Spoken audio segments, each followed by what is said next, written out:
SIR का मतलब special intensive revision.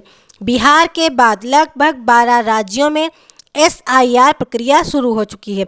Uttar Pradesh में भी एसआईआर का काम बहुत ज़ोरों शोरों से चल रहा है।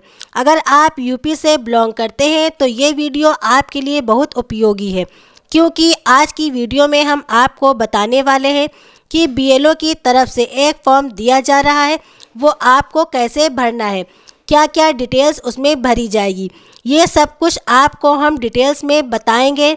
तो इस वीडियो में आप मेरे साथ एंड तक बने रहिएगा। वीडियो को बिल्कुल भी स्किप मत करिएगा, ध्यान से पूरी बात समझिएगा, क्योंकि बीएलओ द्वारा दिए गए फॉर्म को भरते समय आपने थोड़ी सी भी मिस्टेक कर दी तो आपका फॉर्म रिजेक्ट हो सकता है और आपका नाम एसआईआर से निकल सकता है। यानी कि 2025 की जो फाइनल लिस्ट आएगी, हो सकता है उसमें आपका नाम ना हो। इलेक्शन कमीशन ऑफ इंडिया की तरफ से जारी की जाएगी, हो सकता है उसमें आपका नाम ना हो। बहुत सारे लोगों के साथ ऐसी मिस्टेक्स होती रहती हैं, तो आपके साथ ऐसी मिस्टेक ना हो, इसलिए आप वीडियो को पूरा वॉच करें। इस वीडियो में बीएलओ द्वारा दिए गए फॉर्म को पूरा सही से और आसानी से हम बताने वाले हैं।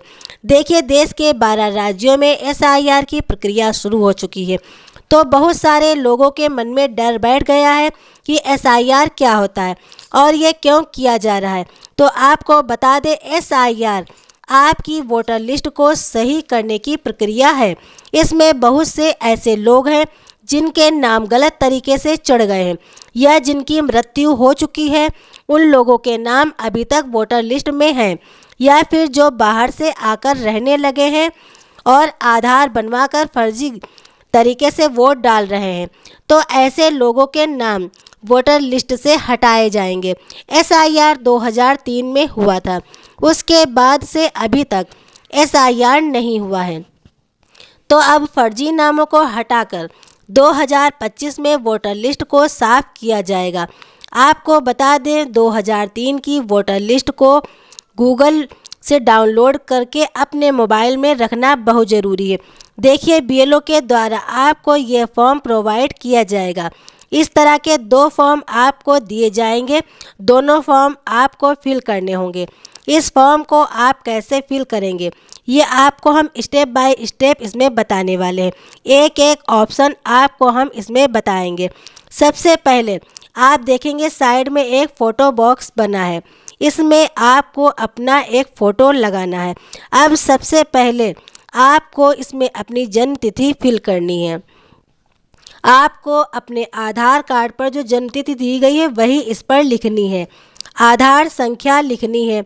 उसके बाद मोबाइल नंबर लिखना है जो आप अभी तक चला रहे हैं, जो आपका वोटर आईडी से लिंक है। उसके बाद अपने पिता या अभिभावक का नाम लिखना है। इसके बाद जो आपके फादर का वोटर आईडी कार्ड है, उस वोटर आईडी कार्ड की संख्या को भरना है। देखिए, यहाँ पर साफ लिखा है कि यहाँ वोटर के पिता का एपिक भरे। यहाँ पे वोटर आईडी कार्ड जो नंबर होता है उसको आप भर देंगे। उसके बाद माता का नाम लिखेंगे, यहाँ पे अपनी माता का वोटर आईडी कार्ड नंबर भरेंगे।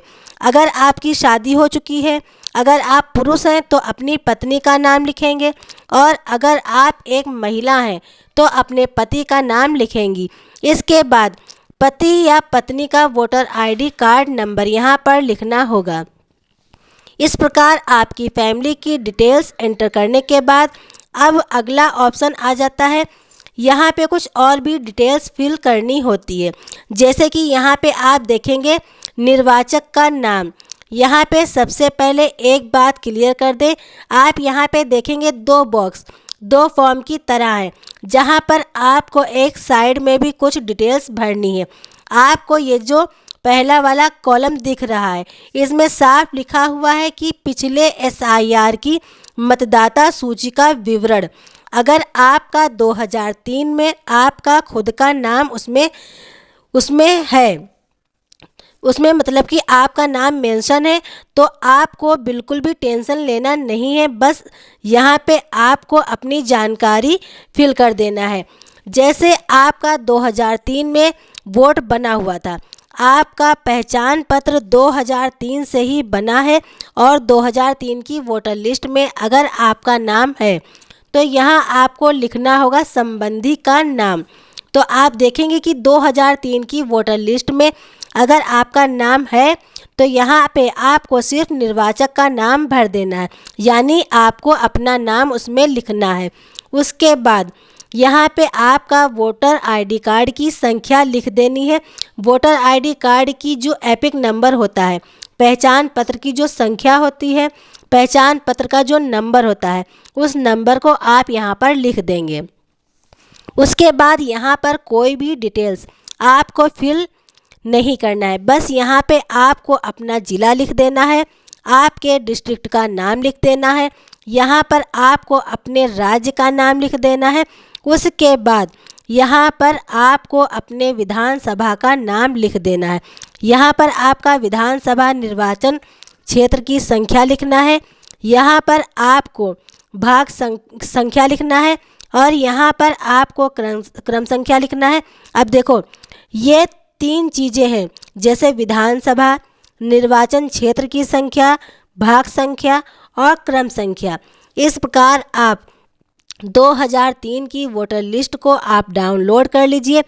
उसमें से आपको आपके नाम के आगे क्रम संख्या, भाग संख्या जो लिखी हुई है, उन सभी डिटेल्स को, उन सभी संख्याओं को, उन सभी नंबर्स को इस 2003 की वोटर लिस्ट से निकाल कर आपको यहाँ पर लिख देना है। उसके बाद आपको यहाँ पे क्या करना है, यहाँ पे आपको अपना सिग्नेचर कर देना है। यहाँ पर सिग्नेचर करने के बाद अब आपको कोई भी डॉक्यूमेंट इसमें नहीं लगाना है, कोई कॉपी नहीं लगाना है। बस आपको 2003 की वोटर लिस्ट में जिस पेज पर आपका नाम है उस पेज की आपको फ़ोटोकॉपी लगाना है और इस फॉर्म से अटैच कर देना है। फिर ये फॉर्म आपको बीएलओ के पास जमा कर देना है और फिर आपका काम कंप्लीट हो जाता है। इस प्रकार से आपको फॉर्म भरना है, तभी आपको इसको जमा करना है जब आपका 2003 की वोटर लिस्ट में नाम है। अब हम बात करते हैं कि आपका तो 2003 की वोटर लिस्ट में नाम ही नहीं है, लेकिन आपके माता पिता का नाम है, तो 2003 की वोटर लिस्ट में है, तब आपको क्या करना होगा, उसके लिए आप यहाँ पे देख सकते हैं ये जो डिटेल्स ऊपर की साइड में हमने आपको बताई है, तो ये डिटेल बिल्कुल वैसे ही भरी जाएगी जैसे कि अभी आपको हमने बताया है। इसके बाद आती है ये दूसरे फॉर्म वाले कॉलम की बात। तो यहाँ पर आपको डिटेल्स कैसे भरना है, तो सबसे पहले आप यहाँ क्या करेंगे, अब देखो यहाँ पर इस कॉलम में देख सकते हैं आपकी डिटेल्स को फिल करने के लिए सबसे पहले यहाँ पे जो नाम लिखा हुआ है, इस नाम की जगह पर आपको अपने पिता का नाम लिखना है। यहाँ पर आप अपनी माता का भी नाम लिख सकते हैं, माता पिता में से किसी एक की डिटेल्स भरनी होती है।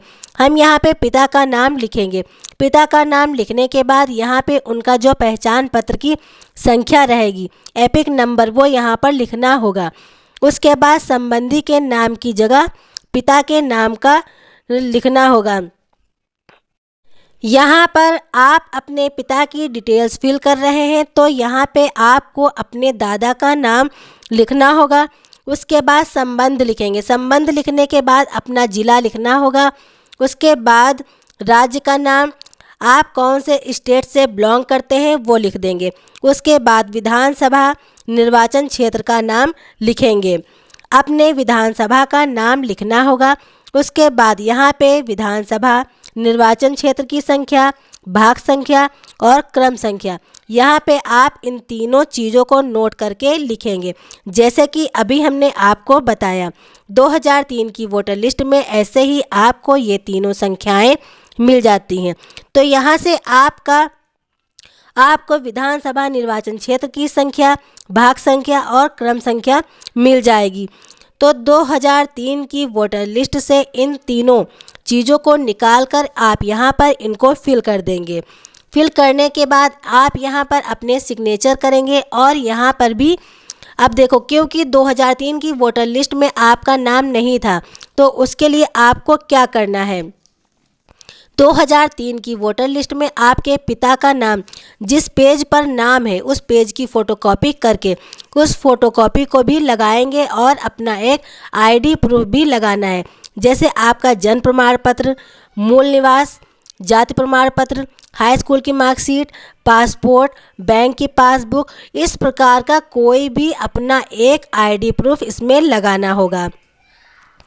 ये सभी डॉक्यूमेंट को अटैच करके अपने बीएलओ के पास इसको, तो इस प्रकार से आपका ये जो एसआईआर वाला फॉर्म है वो कंप्लीट हो जाता है।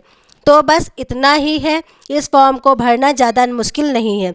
बहुत सारे लोगों को टेंशन हो जाती है कि फॉर्म कैसे भरना होगा, क्या करना होगा, तो टेंशन ना लें, बस ध्यान से सावधानी पूर्वक आपको अपना फॉर्म भर देना है। बहुत से लोग सोच रहे हैं एसआईआर हो रहा है तो क्या हमें देश से निकाल दिया जाएगा, क्या हमारा वोटर आईडी कार्ड रद्द हो जाएगा, क्या हमें वोटर डालने का कोई हक नहीं रहेगा। ऐसा कुछ भी नहीं है। एसआईआर का मतलब है कि सिर्फ इलेक्शन कमीशन ऑफ इंडिया की तरफ से एक फिल्टर लगाया जा रहा है। जितने भी फर्जी लोग अब तक इसमें ऐड हैं उन सभी फर्जी वोट को निकाला जाएगा और जो जेन्युइन लोग हैं, जो जेन्युइन वोट हैं एंड वोटर्स हैं, उन्हीं के नाम वोटर लिस्ट में रहेंगे। तो उम्मीद करते हैं आपके साथ जो जानकारी हमने शेयर की है, जो आपको इन्फॉर्मेशन बताई है, आपको वो समझ में आ गई होगी। फॉर्म को कैसे भरते हैं, किस तरह से भरते हैं, ये पूरी जानकारी आपको मिल चुकी है। तो जब बीएलओ साहब आपके घर एसआईआर फॉर्म लेकर आएंगे तो आप इस तरह से फॉर्म फिल कर सकते हैं। पूरी जानकारी आपको मेरी वीडियो के माध्यम से मिल चुकी है, तो आपको बिल्कुल भी डरने की ज़रूरत नहीं है और आप इस जानकारी को अपने सभी साथियों और रिश्तेदारों से शेयर ज़रूर कीजिए, क्योंकि ये बहुत इम्पोर्टेंट जानकारी है, हर किसी तक पहुंचना बहुत ज़रूरी है। काफ़ी सारे लोगों को इस बात का इंतज़ार है कि कोई बताए इसके बारे में कि एसआईआर का फॉर्म कैसे भरा जाएगा और एसआईआर का एक्चुअल मतलब क्या है। तो इस वीडियो को सभी के साथ ज़रूर शेयर कीजिए ताकि हर एक को इसकी सही से जानकारी मिल जाए। तो दोस्तों, ये थी आज की जानकारी। ऐसे ही नई जानकारियों के लिए हमारे चैनल से जुड़े रहें। अगर अभी तक आपने हमारे चैनल को लाइक और सब्सक्राइब नहीं किया है तो आप हमारे चैनल को लाइक कीजिए और सब्सक्राइब कीजिए। मिलते हैं नई जानकारी, नए अपडेट के साथ। धन्यवाद।